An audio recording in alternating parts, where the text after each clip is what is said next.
Donc, si vous n'étiez pas là parmi nous depuis les 2 dernières semaines, on a commencé une série dans le livre d'Esther.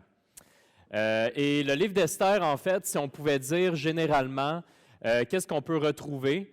C'est qu'on voit que dans le livre d'Esther, Dieu agit en coulisses. Le nom de Dieu n'est jamais cité directement dans le livre d'Esther, mais on voit qu'à travers les circonstances, il est fidèle.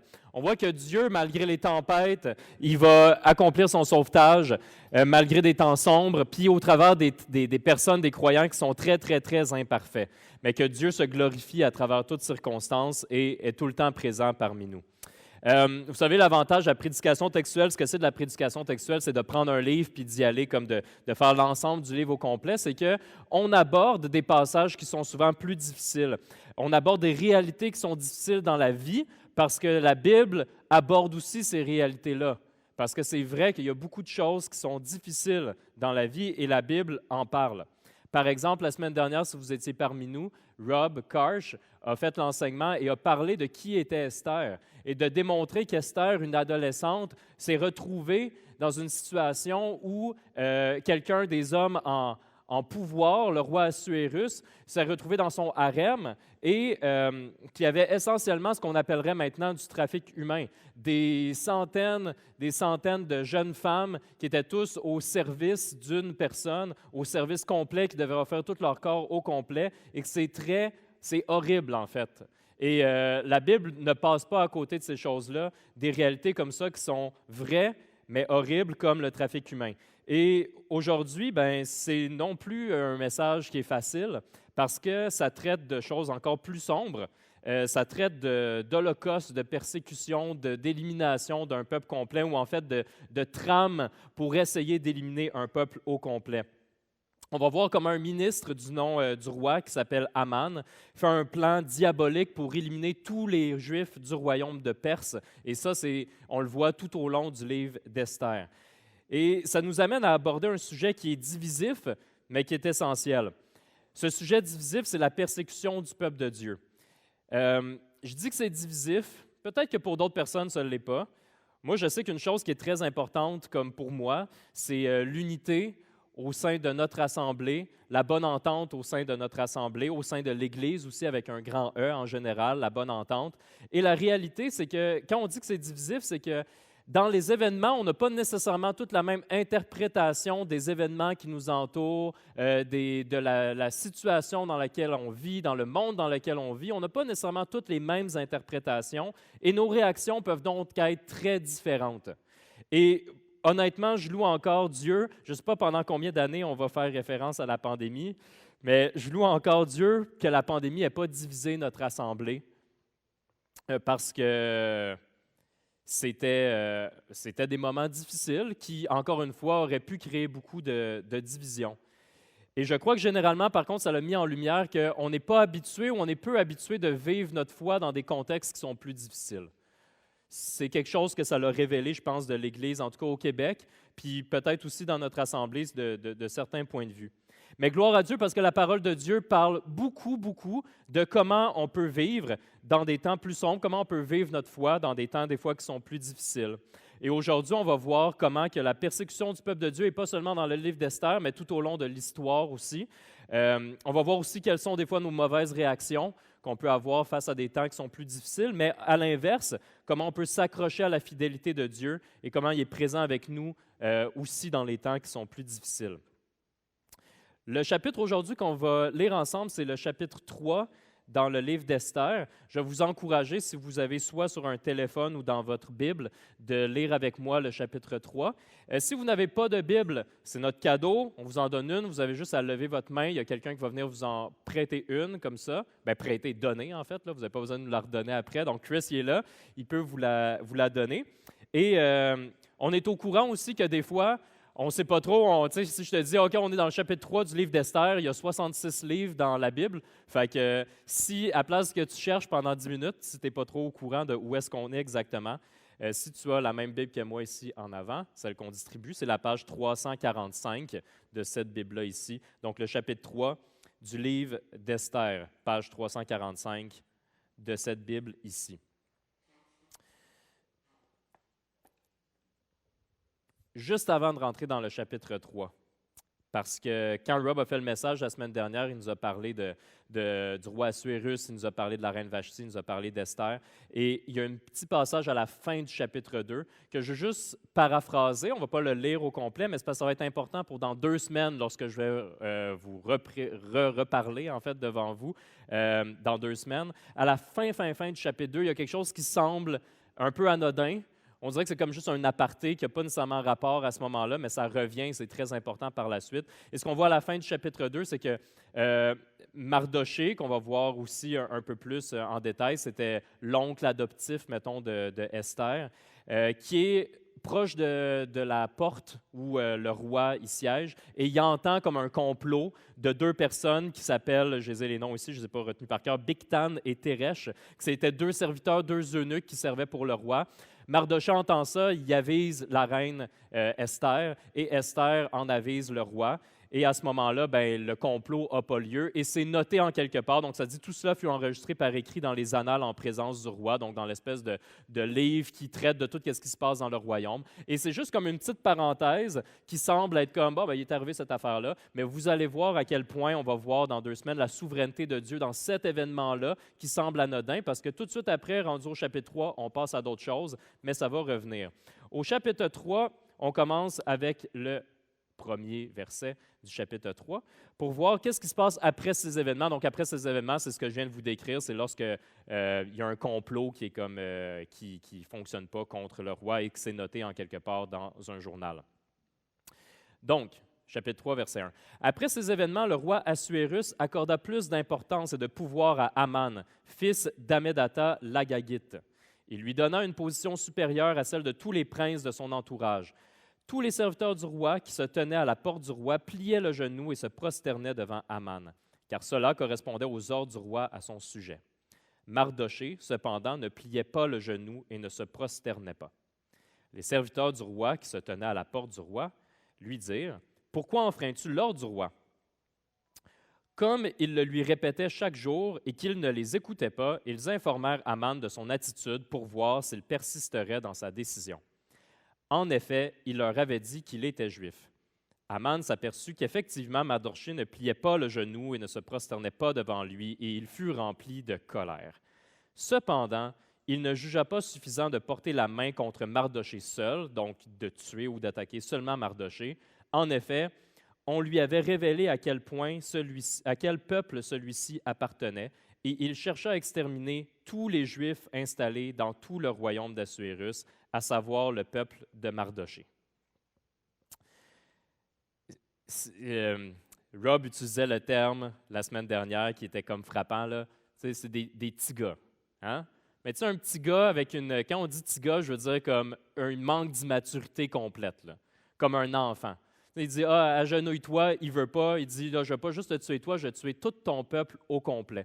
Puis même, on n'a pas vraiment beaucoup de détails sur pourquoi Mardoché ne voulait pas mettre le genou à terre exactement, mais on voit qu'il y a comme une grosse tension entre les 2 personnes, et ça devient une énorme affaire. Un plan pour persécuter, pour tuer tous les Juifs de l'Empire perse. Ça remonte à où tout ça? Parce que ça a l'air exagéré et c'est exagéré et ça serait exagéré, donc ce n'est pas pour justifier quoi que ce soit. Il faut comprendre qu'il y a des tensions qui existaient depuis longtemps entre, mettons, les gens auxquels Aman s'attachait et les gens auxquels Mardoché s'attachait parmi leurs ancêtres. Si on remonte il y a très longtemps, donc 1000 ans avant ça, depuis plus de 1000 ans avant ça, dans Exode 17, lorsque le peuple de Dieu quitte l'Égypte, ils se retrouvent qu'ils doivent se rendre vers la terre promise et souvent, ils vont être en contact avec d'autres peuples qui, des fois, vont les laisser passer, puis d'autres dans lesquels il va y avoir des conflits. Dans Exode 17, on voit qu'il y a un conflit avec le peuple qui s'appelle les Amalécites. Dans ce conflit-là, il y a une guerre qui a lieu, puis c'est ça qu'on a comme Moïse qui doit garder les bras dans les airs. S'il baisse les bras, c'est comme l'armée ennemie qui commence à prendre le dessus, puis lorsque les bras ils restent dans les airs, c'est le peuple de Dieu qui prend le dessus. D'où l'expression « ne pas baisser les bras », ça vient de là. Ça, c'est l'origine un peu du conflit qui existe entre les Amalécites, donc pas les descendants, les ancêtres de Aman, et Mardoché, qui est issu du peuple, dans le fond, israélite. On voit que ça continue encore une fois. Après, un peu plus tard, il y a le roi Saül. On peut lire ça dans 1 Samuel 15. Il y a le roi Saül. Il y a encore un autre conflit avec les Amalécites. Et il y a un roi très méchant des Amalécites à ce moment-là qui s'appelle Agag. Et là, il y a un gros conflit, encore une fois. Saül, il ne veut pas faire ce que Dieu lui ordonne. Il y a des gros conflits. Finalement, Agag est tué. Et Aman est un descendant du roi Agag. Fait que ça remonte à très loin et Mardoché il est issu de la même tribu que le roi Saül. Fait qu'on voit qu'il y a des choses que ce n'est pas juste deux hommes qui sont fâchés un contre l'autre, c'est un gros bagage qui date d'il y a très longtemps. On pourrait s'arrêter là puis juste dire que le plan, c'est un plan mauvais d'un homme, que c'était le plan mauvais de Aman, puis ça l'arrêtait là. Mais il faut comprendre que c'est aussi le plan de l'ennemi pour persécuter le peuple de Dieu. Dans la Bible, des fois, on va voir qu'on va faire référence à Aman comme étant une figure d'antéchrist avec un petit a. Un antéchrist, essentiellement, c'est des gens qui, de toute évidence et avec tous leurs efforts, voulaient tuer tout le peuple de Dieu. Et il y en a eu plusieurs au fil de l'histoire qui ont essayé de faire ça. Et ça mène vers une idée qu'il y a un antéchrist plus grand qui, un jour, va apporter une persécution, mais qui va être vaincu finalement par le retour de Jésus-Christ. C'est une espérance qu'on a, mais ça soulève que ce n'est pas nouveau qu'il y a des personnes, des hommes qui veulent détruire le peuple de Dieu. Et si Dieu est maître des circonstances, et ça, on le croit avec ferveur, il faut tout le temps se rappeler aussi que l'ennemi existe, qui influence aussi le cœur des hommes et qui veut la perte des hommes, qui veut la perte de l'humanité, qui veut la perte de ceux qui s'attachent à Dieu aussi. Donc, ce n'est pas juste l'affaire d'un homme, on voit aussi l'influence de l'ennemi à travers la vie de Aman. Si on continue au verset 7, on lit la 12e année du règne d'Assuérus, le premier mois, c'est-à-dire le mois de Nissan, on jeta le pour. Le pour, c'est une sorte de dé qui existait dans la culture perse. Donc, c'est comme ça qu'Aman va décider le sort. Donc, il a mis dans son cœur de vouloir tuer tous les Juifs dans l'Empire perse et il va lancer un dé pour déterminer ça. Donc c'est-à-dire le sort devant Aman pour chaque jour et chaque mois successivement, et le sort désigna le 12e mois, c'est-à-dire celui d'Adar. Donc, en tirant au dé, c'est comme ça qu'il a décidé, c'est cette journée-là qu'on va envoyer le message à tout le monde pour que tout le monde tue les Juifs qui sont au sein de l'Empire perse. C'était très important, les superstitions au sein, justement, tout le destin, des choses comme ça, au sein de l'Empire perse. Donc, ce n'est pas étonnant de voir que le lancer de dés, que c'est déterminé avec un lancer de dés.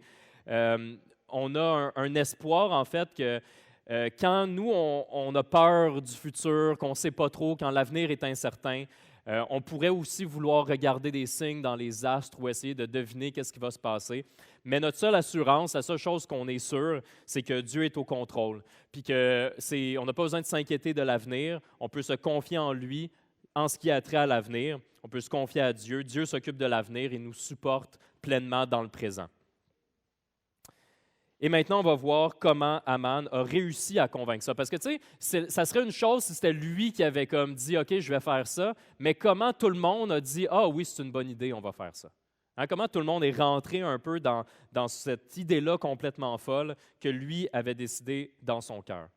Donc, comment il a convaincu de mettre en place un plan aussi ignoble que le massacre complet de tout un peuple au complet. Au verset 8, on voit que Aman dit alors au roi Assuérus, il s'en va voir le roi. Là, il a son plan dans sa tête, dans son cœur. Il y a dans l'ensemble des provinces de ton royaume un peuple unique, bien que dispersé, qui reste bien à part parmi les peuples. Il a des lois différentes de celles de tous les autres peuples. Il n'applique pas celles du roi. Le roi n'a aucun intérêt à le laisser tranquille. Ici, Aman a des motifs qui sont extrêmement mauvais, mais dans sa présentation du peuple de Dieu, il n'a pas complètement tort quand il le présente comme un peuple qui est bien à part. Voyons qu'est-ce que Jésus dit sur ceux qui lui appartiennent. Il dit ça à ses disciples. Et on est dans Jean 15, les versets 18 à 21. Et Jésus dit ça à ses disciples. Il leur dit, « Si le monde vous déteste, sachez qu'il m'a détesté avant vous. Si vous étiez du monde, le monde vous aimerait car vous seriez à lui. Vous n'êtes pas du monde, mais je vous ai choisi du milieu du monde. C'est pour cela que le monde vous déteste. Souvenez-vous de la parole que je vous ai dite.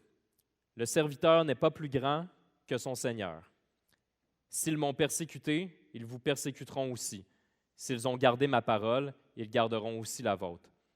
Mais ils vous feront tout cela à cause de moi, parce qu'ils ne connaissent pas celui qui m'a envoyé. »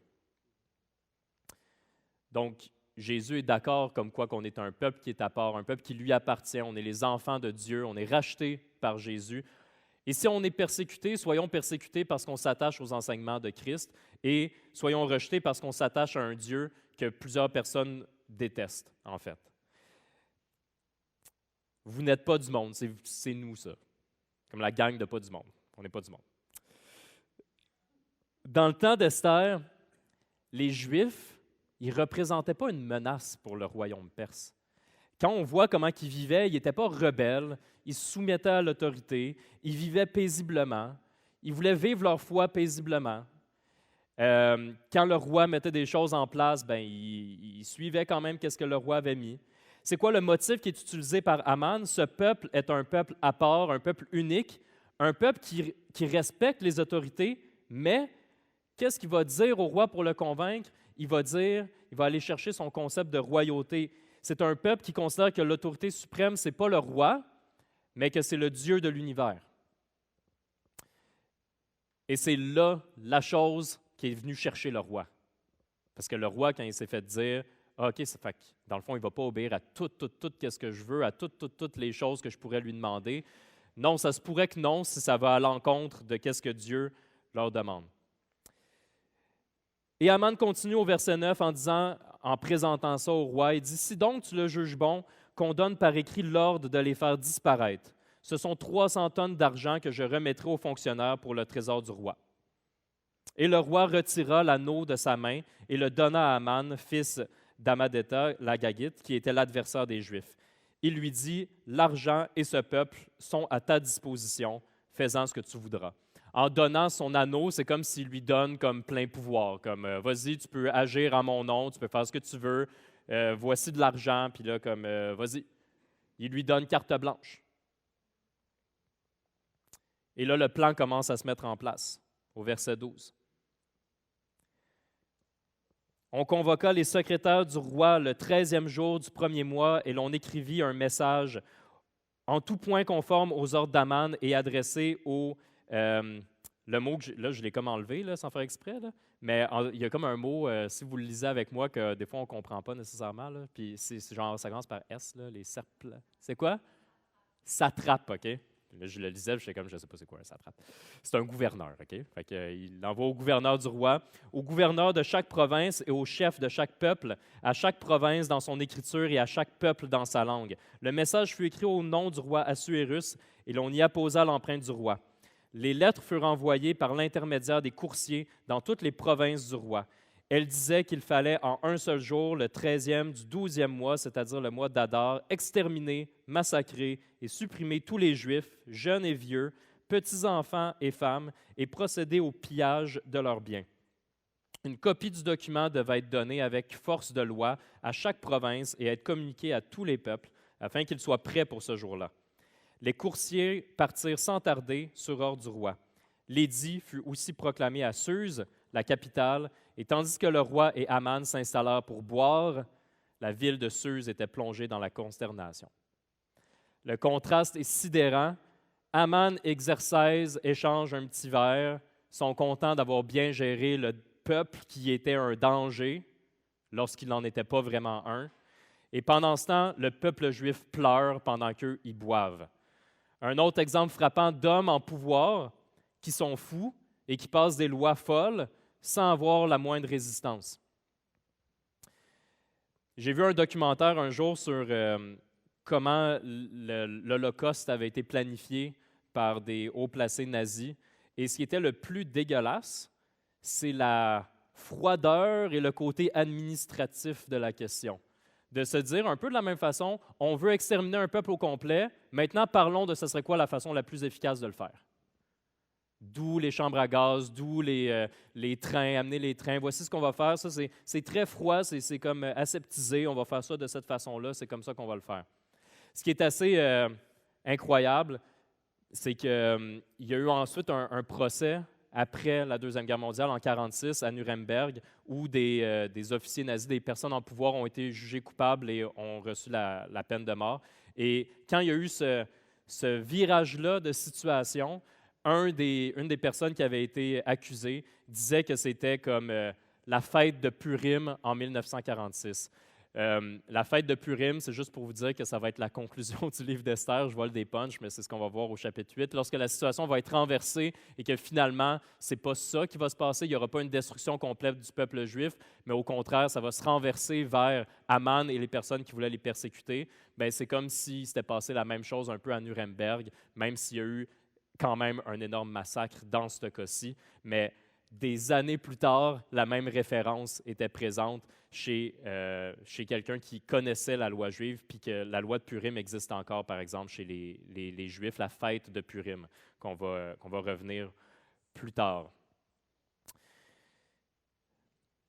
Ce qui est vraiment désolant, c'est comme on a dit, c'est des hommes qui sont fous, mais c'est aussi qui vont passer des lois qui vont être folles et qui vont faire encore plus de dommages à une ampleur beaucoup plus grande. Et la réalité, c'est que quand le monde s'éloigne de Dieu, on pense qu'il s'éloigne de la vérité. Et quand le monde s'éloigne de la vérité, il laisse place à la folie. Mais c'est facile de pointer du doigt, il faut toujours se rappeler que nous aussi, on peut très facilement s'éloigner de Dieu, et c'est la même chose pour nous. Quand on s'éloigne de Dieu, on s'éloigne de la vérité. Quand on s'éloigne de la vérité, c'est beaucoup plus difficile de bien percevoir qu'est-ce qui se passe, et on peut laisser facilement la folie prendre place dans nos vies aussi. Puis là, c'est la place que je vous disais que quand il y a des messages qui est comme plus difficile, parce que je le sais que dans les circonstances, on n'a pas toutes la même interprétation des événements.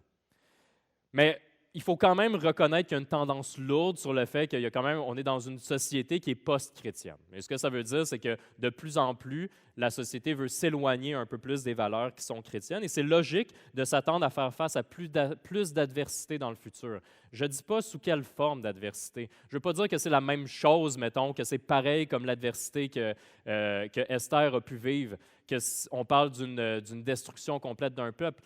On ne va pas commencer dans les spéculations, mais c'est juste normal de penser que ça va être peut-être plus difficile de vivre notre foi dans le futur, ici au Québec. Peut-être. OK?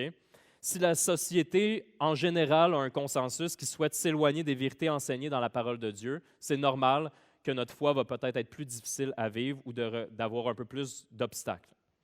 Mais vous savez, l'Écriture ne fournit pas de recettes magiques pour éviter la persécution. Dis pas des prières spécifiques pour dire, dis cette prière-là, puis il n'y aura pas de persécution.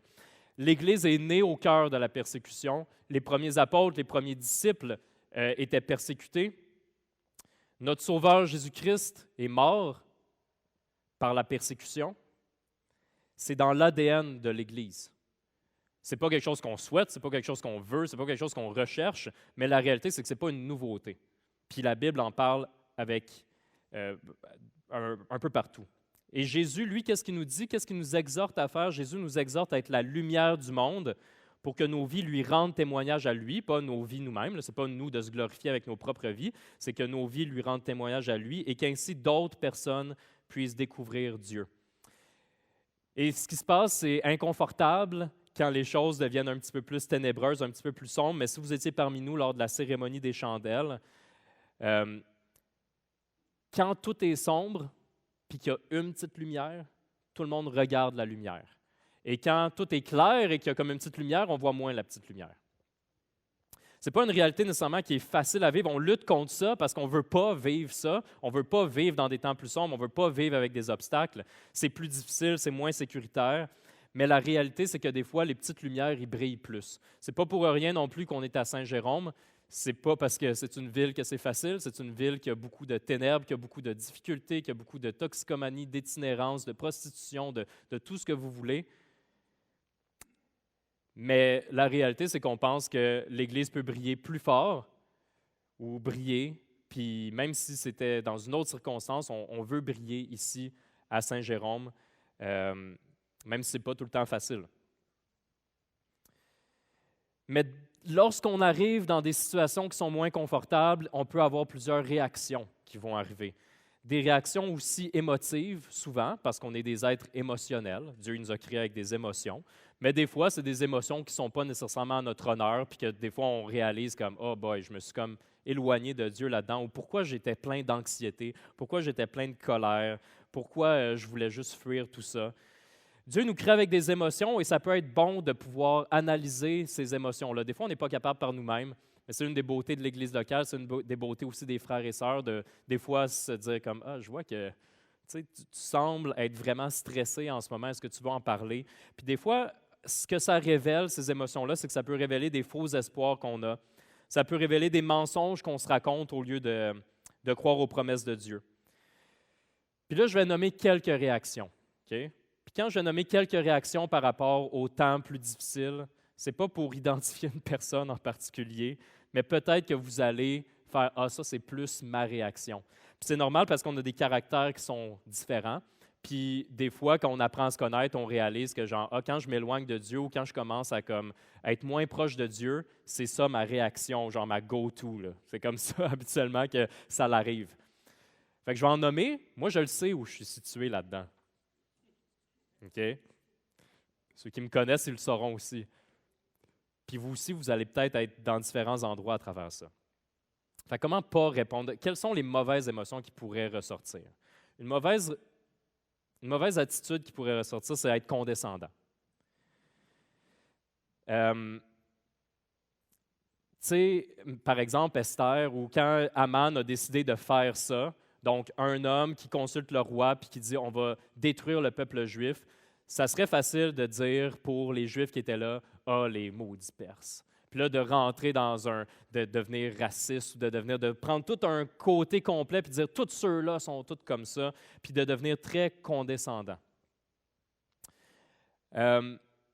Parce que ce qui n'est pas facile, c'est que au départ, dans le but d'une démocratie, là, le but d'une démocratie, c'était de respecter un peu les avis de tous, puis que tous puissent vivre, dans le fond, si tu ne déranges pas ton voisin, que tous puissent vivre selon ce qu'ils croyaient.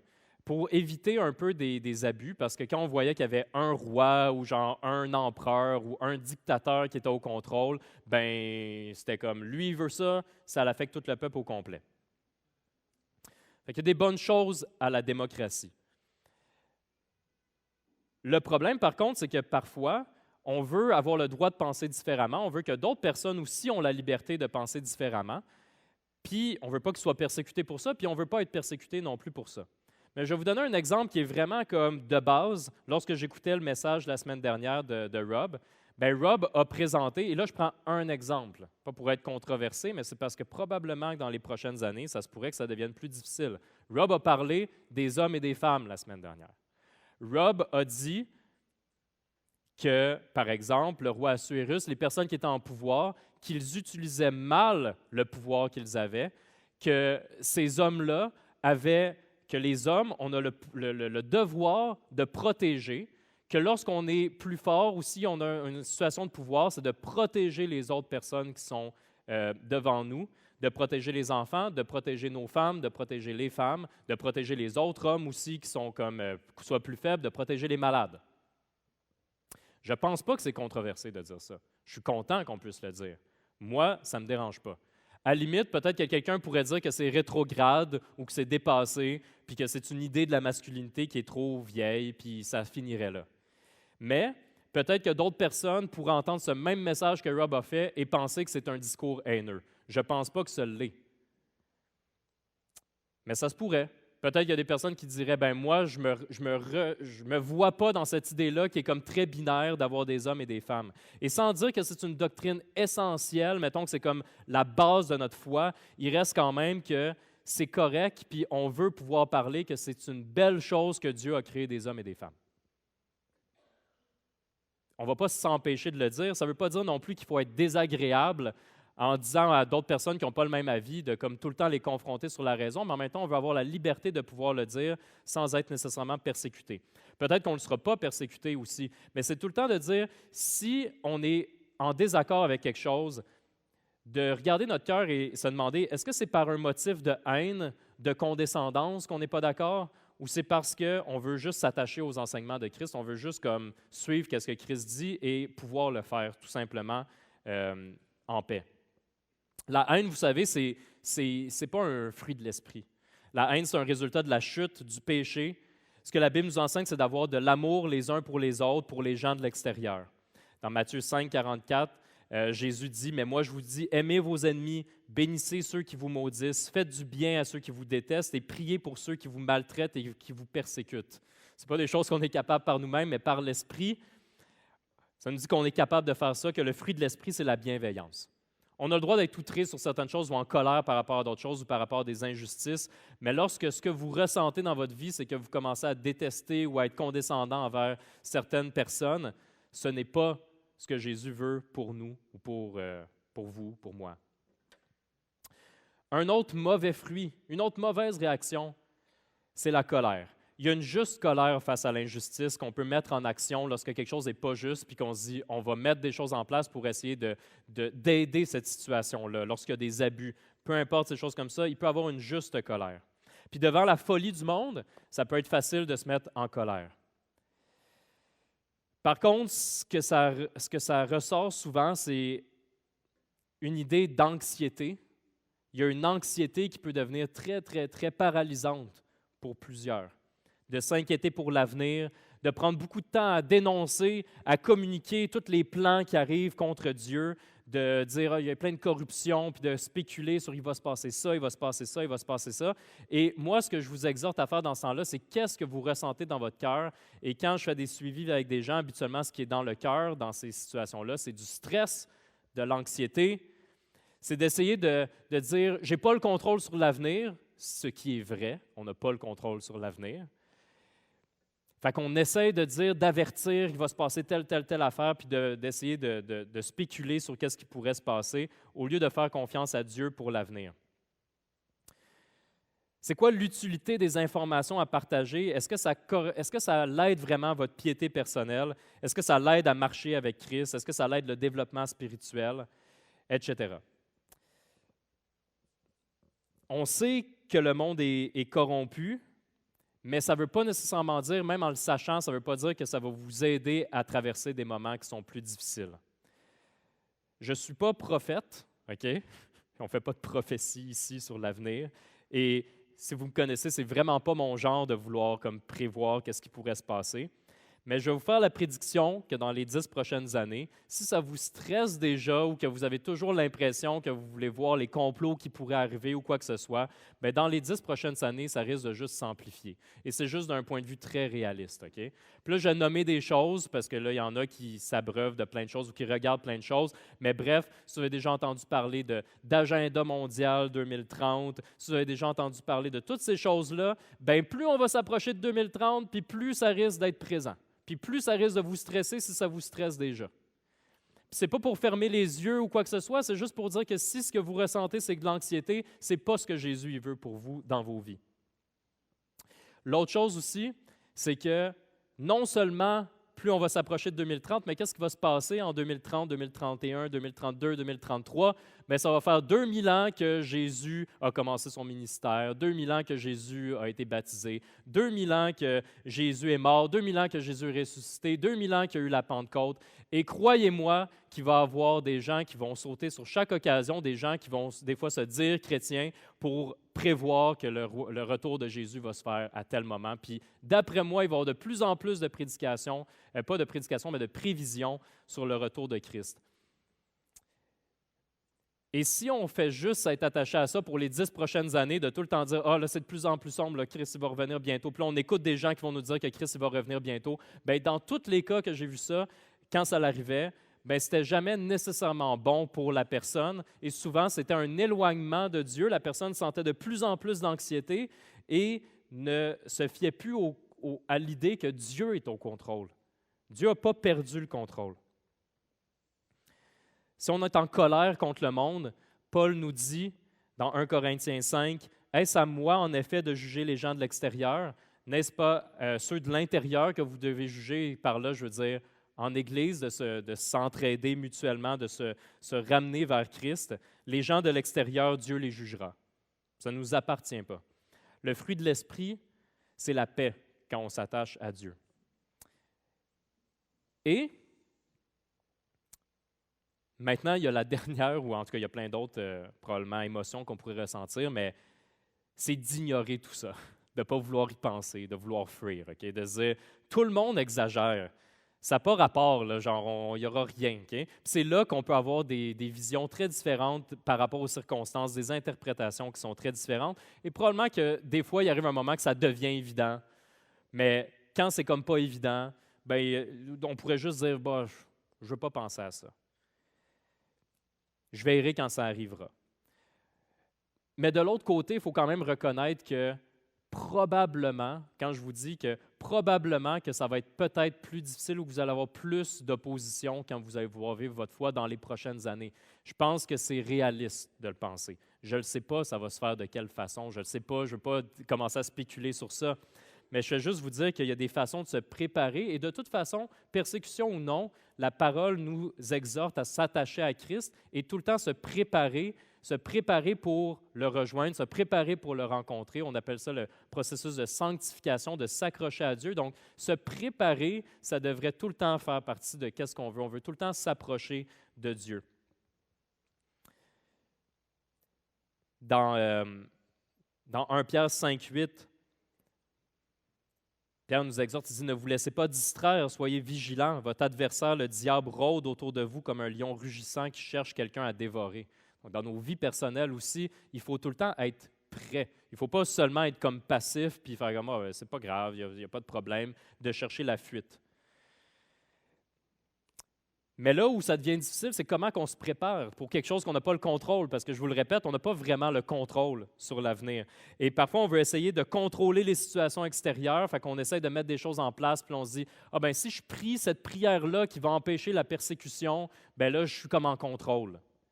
On ne voit pas Jésus qui prie des prières pour empêcher la persécution. On voit qu'il va prier pour que les personnes, ses disciples, continuent à être attachés à Dieu, que Dieu les protège, que Dieu prenne soin d'eux. Mais il ne va pas prier, par exemple, pour que l'empereur arrête de persécuter, même si ce n'est pas ce qu'on souhaite.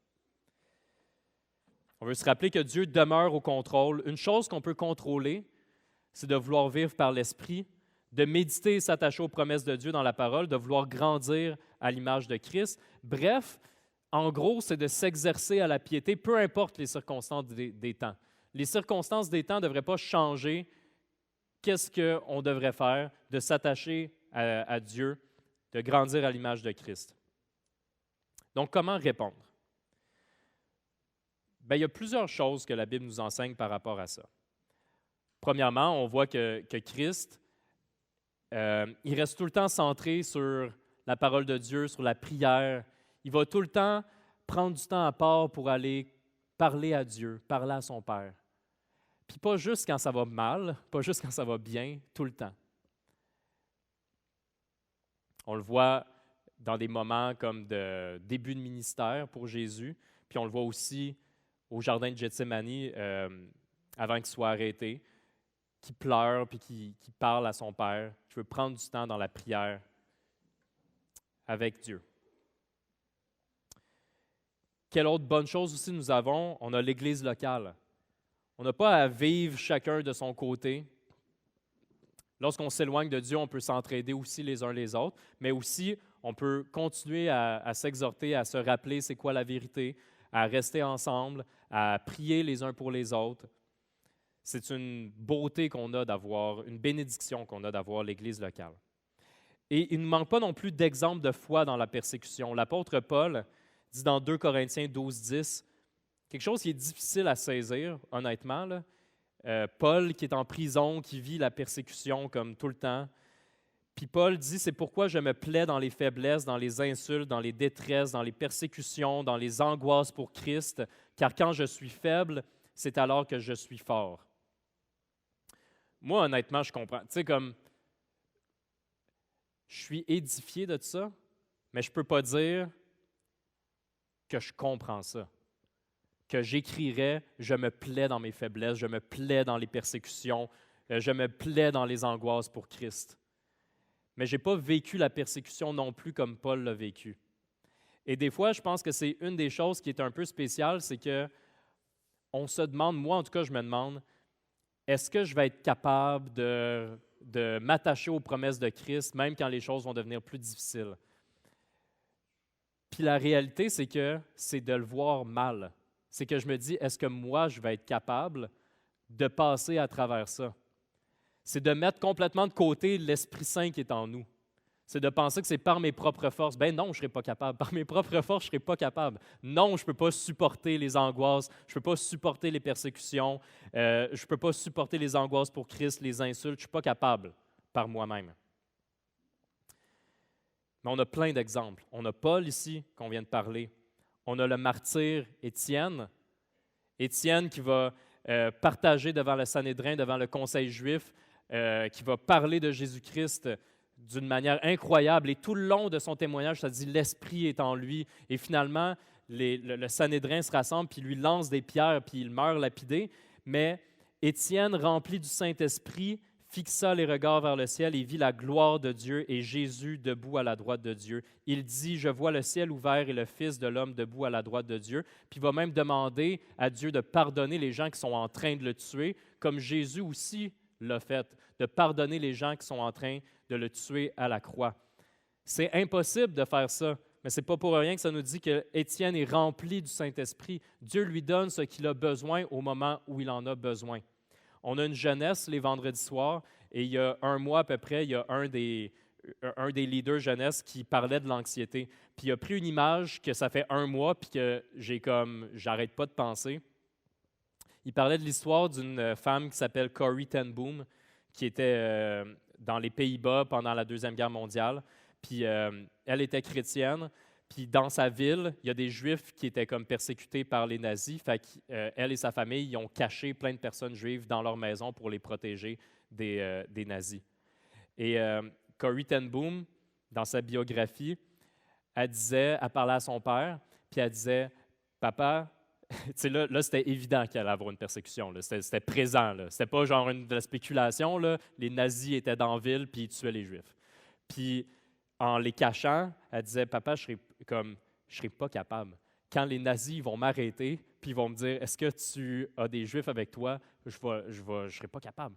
Je ne serai pas capable de tenir debout. Je ne serai pas capable de m'attacher à Dieu. S'il me demande de nier Dieu, je vais nier Dieu. Je ne serai pas capable. » Puis son père, il a dit, « Tu sais, Corrie, quand tu étais petite puis qu'on prenait l'autobus, il disait, quand on prenait l'autobus puis qu'il fallait que je te donne de l'argent pour prendre l'autobus, est-ce que je te donnais de l'argent un mois d'avance, que je te mettais ça dans tes poches puis que je disais, Corrie, dans un mois, on va prendre l'autobus.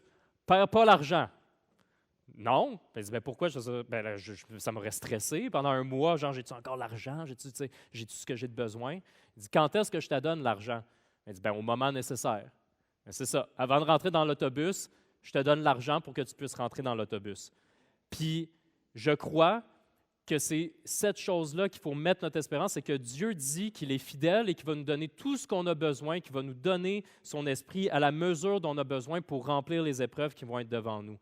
On n'a pas à être anxieux par rapport à l'avenir sur comment je vais vivre dans telle ou telle circonstance, puis spéculer sur quelles seraient ces circonstances-là, mais c'est de savoir qu'il va ne manquer de rien en Christ. D'absolument rien. Dieu va vous donner le nécessaire, ce que vous avez de besoin. Puis je le vois, quand j'ai entendu ça, j'ai compris différemment chacun d'entre vous qui a vécu des deuils intenses ou qui traverse les maladies. Puis on dirait que quand j'approchais, je disais « Ah, ça va pas bien, le cancer. » Puis la réponse qui était donnée par plusieurs d'entre vous, pour ceux qui ont passé à travers des épreuves, c'est qu'ils me disaient « Mais Dieu me supporte à travers ça. » C'est comme si je l'entendais, mais je ne vous écoutais pas vraiment. Je l'entendais, mais je ne comprenais pas que vous vouliez vraiment dire « Dieu me supporte à travers ça. » Mais c'est ça que vous disiez. Vous disiez, ce n'est pas les circonstances les circonstances sont malheureuses, ne sont pas agréables, mais Dieu, ce que vous me disiez, c'est que Dieu vous supporte. Et peu importe les circonstances, on a cette espérance-là.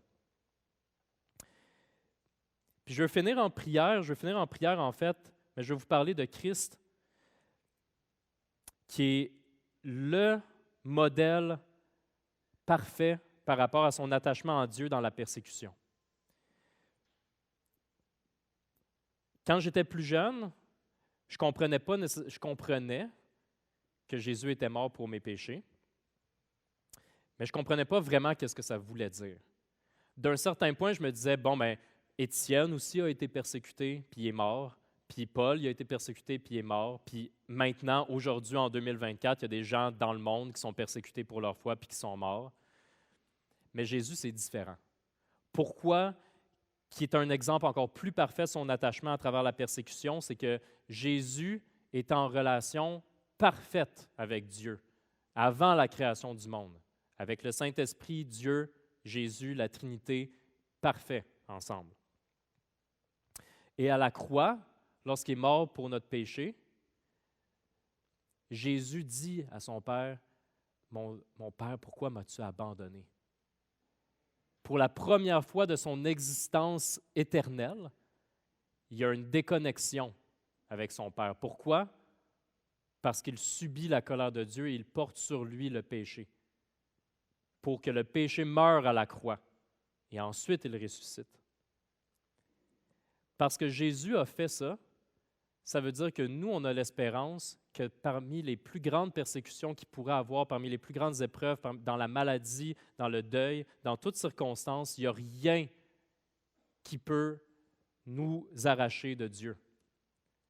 Dieu va toujours être avec nous, tandis qu'au moment à la croix, Jésus a été déconnecté de Dieu lorsqu'il a eu le péché avec lui. Mais nous, non, parce que Jésus a fait ça sur la croix.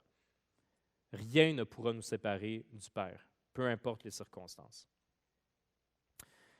Fait que, ce que je vous inviterai à faire, si vous voulez méditer sur ça, si vous voulez prier sur ça, je vais vous lire un passage dans le livre du prophète Ésaïe, dans le chapitre 53, qui nous rappelle comment Jésus a été à la croix, comment Jésus s'est attaché à Dieu au moment de la pire persécution et comment il nous a rachetés. Donc, je vous le lis, méditons ça ensemble.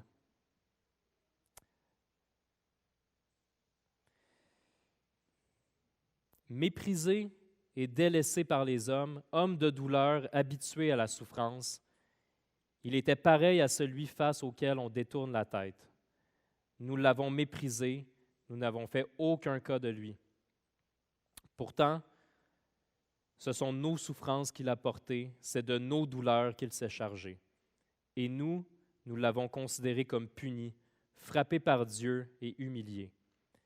Mais lui, il était blessé à cause de nos transgressions, brisé à cause de nos fautes. La punition qui nous donne la paix est tombée sur lui. Et c'est par ses blessures que nous sommes guéris. Nous étions tous comme des brebis égarées, chacun suivait sa propre voie, et l'Éternel a fait retomber sur lui nos fautes à tous.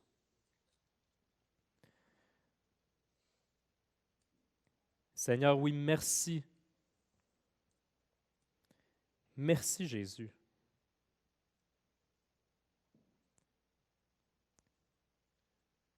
Merci Jésus parce qu'il y a personne qui a été plus persécuté que toi. Puis tu n'as pas juste été persécuté pour tes ennemis, nous aussi on était tes ennemis. Tu as été persécuté par amour pour nous aussi, par amour pour ceux qui t'appartiennent, Seigneur.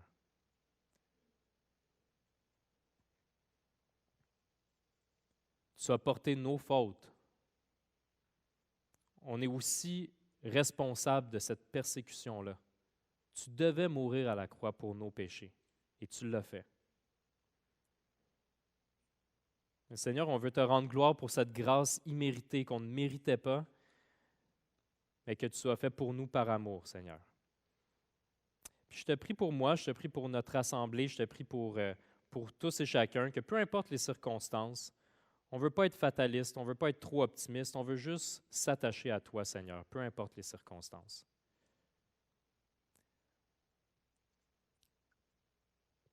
Comme plein d'autres personnes au fil de l'histoire, comme plein d'autres personnes dans le monde en ce moment même, qui s'attachent à toi dans des circonstances très, très, très différentes.